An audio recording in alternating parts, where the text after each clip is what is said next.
ज्या दिवशी संपला दौरा, संपायच्या आधी 1 तास 1.5 तास आम्ही सगळ्यांनी आमचे अनुभव आठवत, कारण का सगळं फ्रेश असतं, त्याचे नोट्स करून काय आपल्याला परत जाऊन काय चांगल्या गोष्टी आहेत, काही गोष्टींवर आपल्याला काम करणं गरजेचं आहे, काही आपल्यासमोर आव्हानं आहेत देशासमोर, या सगळ्याची सविस्तर चर्चा आम्ही तिकडेच केली होती शेवटच्या दिवशी. आणि ते येऊन आता आम्ही आज सगळ्यांनी मिळून जयशंकरजींना सांगितलं. मैम मैम आज की बैठक आप लोगों ने जानकारी दी विदेश मंत्री को, क्या रहा, क्या कहा विदेश मंत्री ने, आप लोगों ने क्या कुछ जानकारी दी? नहीं, बहुत अच्छी विस्तार से मीटिंग हुई है और जाने के पहले हमें पूरा ब्रीफिंग करके ही सब सारी जो 7 ग्रुप्स गए उनको किया था। और आने के बाद और जब जो 11 दिन हम लोग बाहर थे, रोज सुबह हम एम्बेसडर जी के साथ 1 घंटा हमको वो गाइड करते थे और हम तय करते थे कि किस तरह से भारत की जो पहलगाम की जो सत्य है वो किस तरह उनको बोलना चाहिए, क्योंकि पेपर में क्या आया, क्या रिस्पॉन्सेज वहां से आए, उस हिसाब से हम पूरी तैयारी करके रोज जाते थे। और जो लास्ट दिन था, हम सब इजिप्ट में जब थे, कायरो में जब प्रोग्राम खत्म हुआ उसके बाद हमने 1-1.5 घंटा सबने चर्चा की और वापस आके क्या बताना है कि जो अच्छी क्या बातें हुई, फीडबैक क्या हुआ और आगे हमारे क्या आगे करना चाहिए, ऐसा हमको लगता है।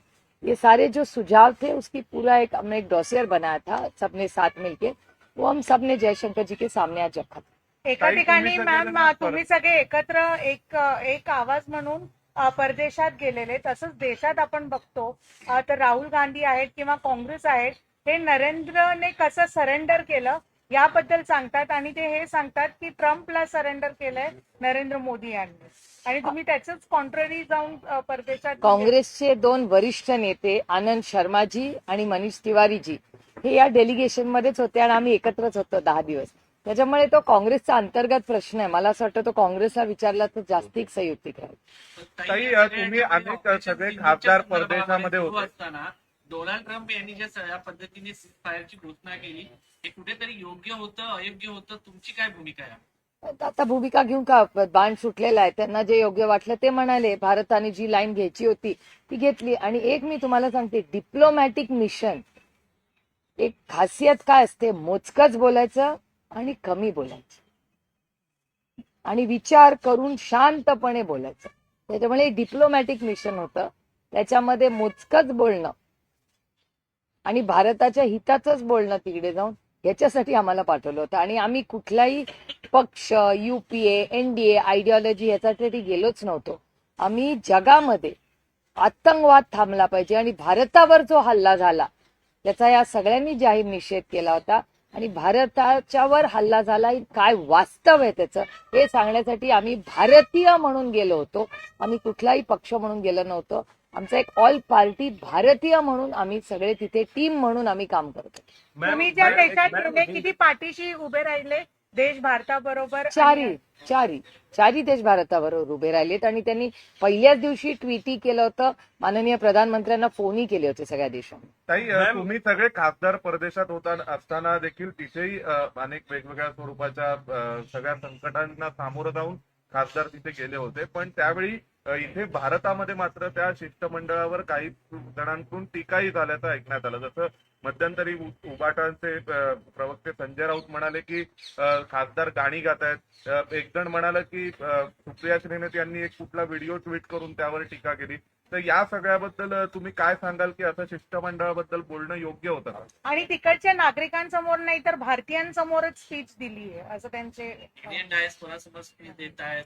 मला असं वाटतं तुम्ही आमच्या 4ही ग्रुपचे जर फोटो पाहिले तर कोण कोणाशी बोललं, काय भेटलंय, सगळं वास्तव सगळ्यांच्या समोर आहे। शेवटी भारत एक सशक्त लोकशाही आहे, त्याच्यामुळे प्रत्येकाला बोलायचा अधिकार आहेच आणि त्यांच्याही पक्षाचे लोक ह्या शिष्टमंडळातच होते। त्याच्यामुळे मला असं वाटतं मला विचारायच्या ऐवजी तुम्ही त्या पक्षाला विचारले तर जास्ती संयुक्त। मैम जब आप विदेश दौरे पे जाने से पहले यहाँ आपने कहा था कि आप भारत की आवाज को विदेशों में रखेंगे, लेकिन जब आप दौरे पे थी तो यहाँ विपक्ष के दल राहुल गांधी हो या कांग्रेस पार्टी की तरफ से डेलीगेशन पे सवाल उठाया गया। राहुल गांधी ने कहा कि पीएम मोदी ने सरेंडर कर दिया।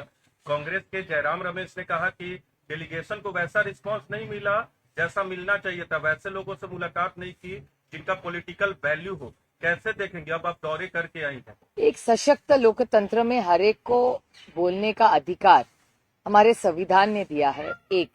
और दूसरा, यह कांग्रेस का अंतर्गत मामला है, क्योंकि कांग्रेस के दो वरिष्ठ नेता आनंद शर्मा जी और मनीष तिवारी जी, ये दोनों हम साथ में ही थे ये ग्रुप 7 में। तो मेरे ख्याल से ये सवाल अगर आप कांग्रेस को पूछे तो मुझे लगता है ज्यादा ठीक होगा। दोन्ही ठाकरे एकत्र येणार अशी चर्चा सुरू आहे. आज उद्धव ठाकरेंनी असं म्हटलंय, महाराष्ट्राच्या मनात जे आहे तेच होणार. मी त्याचं स्वागत करीन, ते माझ्याही मनात तेच आहे। दोन्ही ठाकरे एकत्र यावेत. आले तर आनंदच आहे ना। कुठल्याही दोन संघटना जर महाराष्ट्राच्या हितासाठी एकत्र येणार असतील, आणि तो त्यांचा विषय ना, शेवटी एका सशक्त लोकशाहीमध्ये कोणी कुणाबरोबर काम करायचं हा त्यांचा अंतर्गत विषय नाही, मग आहे। महाविकास आघाडीमध्ये यामुळं शिवसेना लांब जाईल असं वाटत नाही मग तुम्हाला? कसं ना, राज ठाकरेंचा जर महाविकास आघाडी किंवा ठाकरेंबरोबर उद्धवजींबरोबर एकत्र येणार असेल तर का नाही आम्ही स्वागत उद्धव करणार। ठाकरे सोबत एकत्र आले म्हणजे ते महाविकास आघाडीत येतील असं म्हणायचं नाही, किंवा त्याचा अर्थ तसा घ्यायचा. बघूया ना काय होतंय। जर ते आले तर तुम्ही स्वागत करा. अर्थातच महाराष्ट्राच्या हितासाठी ते येणार असतील तर मी अर्थातच त्याचं स्वागतच करेन। ताई, तुम्ही आता बोलताना असं म्हटलं की दोन्ही संघटना कोणत्याही एकत्र आल्याचा आनंदच आहे. एका सशक्त लोकशाहीमध्ये तो प्रत्येक संघटनेला अधिकार आहे असं मी म्हणत। हा, तर मग अजित पवार आणि तुमचा पक्ष पुन्हा एकदा एकत्र येण्याच्या संदर्भात चर्चा सुरू होत्या. तुम्ही तेव्हा बाहेर होता, त्यामुळे काही बैठका देखील पुढे गेल्या असं सांगितलं. तुमचं याच्यावरती काय मत आहे, दोन्ही पक्ष जर एकत्र येत असतील? एकतर माझं काही मत नाही, कारण का मी एकटी ते निर्णय घेऊ शकत नाही कुठलाही। आमचा पक्ष तुम्हाला सगळ्यांनाच माहिती आहे, आदरणीय पवार साहेब हे नेहमी लोकशाहीवर त्यांचा विश्वास राहिलेला आहे गेले 6 दशक। त्याच्यामुळे पक्षातला कुठलाही निर्णय जो घेतला जायचा, आजही घेतला जातो, तो सगळ्यांना विचारूनच घेतला जातो। त्याच्यामुळे राष्ट्रवादी काँग्रेस पक्ष हा आदरणीय पवार साहेबांनी स्थापन केलेला पक्ष आहे। गेले 26 वर्ष या पक्षामध्ये अनेक लोकांचं खूप मोठं योगदान राहिलेलं। आज जे वेगळे झाले त्यांचंही मोठं योगदान राहिलेलं आहे प्रत्येकाचं। तर त्याच्यामुळे मला असं वाटतं की जो काही निर्णय होईल, एक तर माझ्याकडे कुठलाही प्रस्ताव नाही, त्याच्यामुळे आणि मी 13 दिवसांनी परत आले आणि आता दिल्लीला डिब्रीफिंगला आले। त्याच्यामुळे माझी पवार साहेबांची पण भेट नाही झाली, कारण का मी काल मुंबईला लँड झाले आणि दिल्लीला आले। त्याच्यामुळे मी त्यांनाही भेटलेले नाही, मी कुठल्या नेत्यांना भेटायचा वेळच झालेला नाही आल्यापासून। तर आता आता मी चालले माझ्या मतदारसंघात, कारण का माझ्या मतदारसंघात गेल्या 15 दिवसात प्रचंड पाऊस झाला, पण मी ऑपरेशन सिंदूरमध्ये असल्यामुळे त्या भागात मला जाता आलं नाही। त्यामुळे आता 2-4 दिवस मी माझ्या मतदारसंघात तो संपूर्ण भाग फिरून मी रोज तिथून कलेक्टर साहेबांची रोज बोलायचे, सकाळी एक कॉल आणि संध्याकाळी एक कॉल, आढावा घेत होते। सगळे स्थानिक आमदार असतील, पदाधिकारी असतील, या सगळ्यांशी बोलणं व्हायचं माझं। पण मी स्वतः तिथे जाणं ही माझी नैतिक जबाबदारी आहे, म्हणून मी आज संध्याकाळी जाऊन पुढचे 2-4 दिवस माझ्या मतदारसंघात नाही, पण शरद पवार म्हणतात जर दोघांना एकत्र यायचं असेल तर तुम्ही सुप्रियाजींना विचारा. हो, अर्थातच असं त्यांचं मी वाचलंय स्टेटमेंट इंडियन एक्सप्रेस मध्ये। त्याच्यामुळे जेव्हा ह्या सगळ्यातून आम्ही मोकळे होऊ तेव्हा बघूया। प्रस्ताव कुठे नाही, त्यामुळे चर्चेला विषय येत नाही, प्रस्तावच नसेल तर चर्चा कशी करतात। मॅम, ऑपरेशन सिंदूर पे कुटुंबाचा प्रश्न नाहीये, हा पक्षांचा प्रश्न आहे. कोणते कुटुंब या संदर्भात निर्णय घेऊ शकत नाही. स्वागत आहे, नाही लोकशाही आहे, प्रत्येकाला बोलायचा अधिकार आहे। मैम, ऑपरेशन सिंदूर पे विपक्ष के दलों ने मांग की कि स्पेशल सत्र बुलाया जाए, एनसीपीएसटी उनके साथ नहीं थी, क्या मत है इस विषय पे? देखिए, मैं प्रदेश में थी जब ये खत आया। मैं बड़ी विनम्रता से कांग्रेस को मैं विनती कर रही थी कि हम अभी डेलीगेशन ऑल पार्टी चल रहा है, हम 2-3 दिन में वापस आएंगे। वापस आने के बाद हम लोग मिलके मांग करेंगे। एक तरफ हम ऑपरेशन सिंदूर में ऑल पार्टी डेलीगेशन में दुनिया में 7 ग्रुप्स घूम रहे हैं, और एक तरफ हम ये सेशन मांगेंगे। तो मुझे लग रहा था कि ये ठीक नहीं है, ये नेशनल सिक्योरिटी का इश्यू है। तो मैंने कांग्रेस से विनती भी की थी कि आप 2-4 दिन रुकिए से, मैं 2-3 दिन में ही वापस आ रही हूँ। सारे 7 डेलीगेशन वापस आने दीजिए, उसके बाद हम मांगेंगे सब साथ मिलके।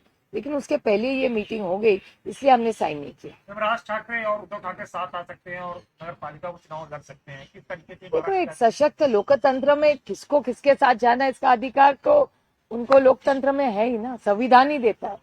और ये अच्छी बात है, दोनों आ रहे होंगे तो महाविकास आघाड़ी को कुछ फर्क पड़ेगा? उसका नहीं, जितने पार्टनर आएंगे, वोट बढ़ेंगे, ताकत बढ़ेगी, महाराष्ट्र की सेवा करने के लिए हमें और ताकत मिलेगी। हम राज ठाकरे को लेके साथ में एडजस्ट कर लेंगे। दिक्कत क्या है? मैम सप्लीमेंट्री है पिछले सवाल के जवाब में। कांग्रेस को आपने विनती की लेकिन उन्होंने बैठक बुला थी, वो नहीं माने, लेकिन इस पे आपकी पार्टी का पक्ष क्या? नहीं, मैंने जो कहा था कि स्पेशल सेशन के बारे में पवार साहब ने पहले ही कहा था कि अभी हड़बड़ी में कोई सेशन मत लीजिए, क्योंकि ऑपरेशन सिंदूर अभी चल रहा है, पूरा सेटल होने दीजिए। और जब तक ये ऑल पार्टी मीटिंग में हर पार्टी ने कहा होगा कि ये पूरे जो वक्त चल रहा है, ऑपरेशन सिंदूर, जो अटैक हुआ, जो आतंकवादी हमला हुआ, ये सब वक्त में हम सारी पार्टियां नेशनल सिक्योरिटी के मामले में हम पूरी ताकत से, जो भी कोई सरकार होगी इसके साथ खड़े रहेंगे। ये हर पार्टी का लाइन ऑल पार्टी मीटिंग में भी रहा है, आपने सबने भी कव्हर किया हुआ। मराठीत पक्षीय बैठकीमध्ये भारताचं नेतृत्व करायची तुम्हाला संधी मिळाली। या अगोदर देशामध्ये नेतृत्व होतं, मात्र जगाच्या पटलावरती तुम्ही अशा पद्धतीने एका शिष्टमंडळाचं नेतृत्व केलेलं आहे। कसा अनुभव होता तुमचा सगळा? खूप मोठी जबाबदारी होती। मी माननीय प्रधानमंत्रीजी, माननीय डॉक्टर जयशंकरजी आणि किरण रिजिजू यांचे मनपूर्वक आभार मानते की त्यांनी एवढा मोठा विश्वास माझ्यावर दाखवला। आणि हा राजकीय विषय नाहीये, हा एक खूप गंभीर विषय आहे। कारण का एवढ्या हेवी वेट डेलिगेशन, म्हणजे एवढे वरिष्ठ नेते, अनुभवी नेते त्या डेलिगेशन मध्ये होते आणि एक कुटुंब म्हणून, खरं तर आम्ही एक भारतीय कुटुंब म्हणून आम्ही सगळ्यांनी 11 दिवस एकत्र प्रवास केला। आणि त्या सगळ्या काळामध्ये आम्ही अनेक अनुभव आम्हाला आले, अनेक फीडबॅक आम्हाला देण्यात आले। आणि कुटुंब म्हणून, एक भारतीय कुटुंब म्हणून आपल्यावर झालेला जो घात आहे, आपली माणसं तिथे गेली आहेत, या सगळ्याची स्पष्ट माहिती ही जगासमोर ठेवण्यासाठी आम्ही गेलो। सर्वपक्षीय बैठक दरम्यानच्या काळात झाली, त्याच्यावर माझी पवार साहेबांची भेटच नाही झाली। एक तर 13 ब्रीफिंग, त्याच्यानंतर परदेशीचा दौरा, नंतर आज मी दिल्लीला आले। म्हणजे माझी 15 दिवसात पवार साहेबांची भेटच नाही। दिला होता जाताना पवार साहेब फार सल्ला देतच नाही, ते मी तुम्हाला सगळ्यांना, एक तर ते कमी बोलतात आणि ते सल्ला देतच नाहीत। काही सर्वपक्षीय खासदारांची एक बैठक झाली, तुम्ही विदेश दौऱ्यावर असताना राष्ट्रवादी काँग्रेस, शरदचंद्र पवार पक्षाचं कोणी उपस्थित नव्हतं। त्या सगळ्या बैठकीच्या बाबतीत नेमकं काय घडलं होतं, काय सांगा? नाही, काँग्रेस पक्षाने मला फोन केला होता की अशी सही करा। आदरणीय पवार साहेबांनी पहिल्यांदाच लाईन घेतली होती की ऑपरेशन सिंदूर पूर्ण होईस्तोवर आम्ही सरकारच्या विरोधात काही बोलणार नाही, ही ती वेळ नाही। कारण का नॅशनल सिक्युरिटीचा इश्यू आहे, ह्याच्यामध्ये राजकारण आणायचं नाही। मी काँग्रेसला विनम्रपणे विनंती करत होते। त्यांचा मला जेव्हा फोन आला तेव्हा मी परदेशातच होते तेव्हा, आणि 3च दिवसांनी मी परत येणार होते। मी काँग्रेसला खूप विनम्रपणे विनंती केली की एकीकडे आम्ही ह्या डेलिगेशन मध्ये जातोय, दुसरीकडे आपण स्पेशल सेशन मागतोय, तुम्ही मला 3 दिवस द्या, मी सगळी 7 डेलिगेशन परत येऊ द्या। कारण का सगळ्या डेलिगेशन मध्ये सगळ्याच पक्षाची लोक होती, तर 3 दिवसात सगळेच डेलिगेशन परत येत आहेत। परत आल्यानंतर आपण इंडियाची मीटिंग घेऊया आणि त्याच्यात आपण जी काही चर्चा करायची ती करूया। पण त्याच्या आधीच पत्र निघालं, त्याच्यामुळे राष्ट्रवादी काँग्रेस पक्षाचं आदरणीय पवार साहेबांची लाईन क्लिअर होती की जोपर्यंत ऑपरेशन पूर्ण होत नाही, ही सरकारवर कुठलंही, म्हणजे आमचं असू दे, त्यांचं असू दे, तिसऱ्या कोणाचं असू दे, ही ह्याच्या वेळी भारताचं ऐक्य हे जगासमोर दाखवणं की भारत एक आहे, हे जास्त महत्वाचं आहे। राजकारण तो होतं। मैम अभी पृथ्वीराज चौहान ने बयान दिया है कि जो डेलीगेशन गया हुआ था बाहर, वो सिर्फ गिनतीस से मिला है, किसी डिसीजन मेकर से नहीं मिला है। पाकिस्तान के पीएम और फॉरेन मिनिस्टर्स बाहर जा रहे बात रख रहे हैं, हमारे देश के पीएम नहीं जा रहे। लोग जा रहे, बहुत सारे लोग हो गए, और एक सशक्त लोकतंत्र में हर एक को, और पृथ्वीराज जी बहुत अनुभवी नेता है और सांसद का जो, वो भी खुद सांसद रहे, और मेरा विश्वास है उनको भी बहुत सारा अनुभव है कि सांसद भी इन्फ्लुएंसर्स होते हैं। ठीक है, चला, थैंक यू वेरी